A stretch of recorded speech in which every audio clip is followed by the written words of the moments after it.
Hi everybody, it's Dr. Bar. Today I want to talk about the truth about what's really in your tattoo's ink. Your tattoo is basically a permanent chemistry experiment. I want to tell you why. Tattoo ink isn't some magical skin paint. It's a cocktail of all these pigments and carriers and preservatives, and often includes heavy metals like lead, mercury, arsenic, cadmium, nickel, chromium, and copper. These bad boys make the colors vibrant.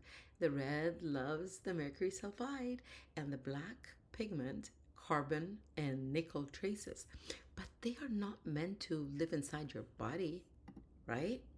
So, recent studies showed over 90% of the popular USA inks fail to disclose the ingredients that they have in there, and they could be carcinogenic, they cause cancer, or allergies like allergens. In a 2025 analysis that study was done, they found the copper levels higher than 25,000 in some samples, with nickel, arsenic, and chromium exceeding the European standards even. So most people get inked with zero drama. But if toxins built, especially if it's a large tattoo, I would say they can trigger really bad reactions.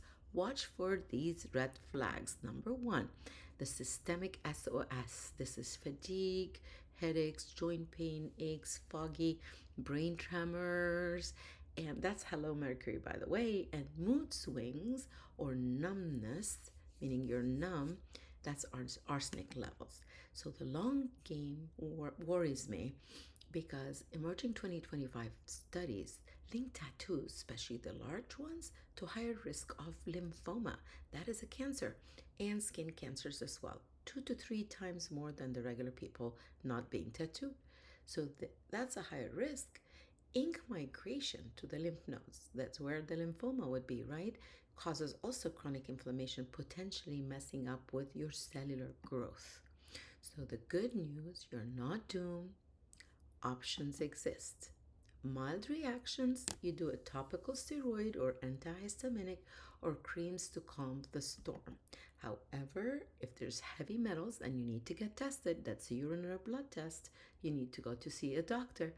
Chelation is a solution. Chelation therapy, we use an IV, usually EDTA. It binds and flushes the metal out. The doctor, of course, has to do this. You can't do this at home, and that's not some TikTok, zeolite, blah, blah, whatever scam that they sell online. The ultimate escape hatch would be, ouch, laser. So laser remover is painful. It breaks up the ink particles. It takes a while for your body to clear it, and it takes a while to get rid of that ink.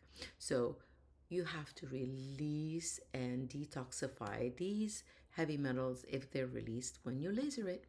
The prevention hacks, this was what I recommend for you before you get inked. Go to a vegan organic inks, test it for metals, demand the ingredient list, and get a patch test before you start, and choose a reputable artist who prioritizes safety. The bottom line, tattoos are art, self-expressions, and sometimes a midlife crisis flex. However, know the risks. Your skin and lymph nodes will thank you. Ink smart, stay savage, and always think before you ink. What's your wildest story of your tattoos? Drop in the comments bonus points if it involves regretting that X initials. Thank you so much. See you next video.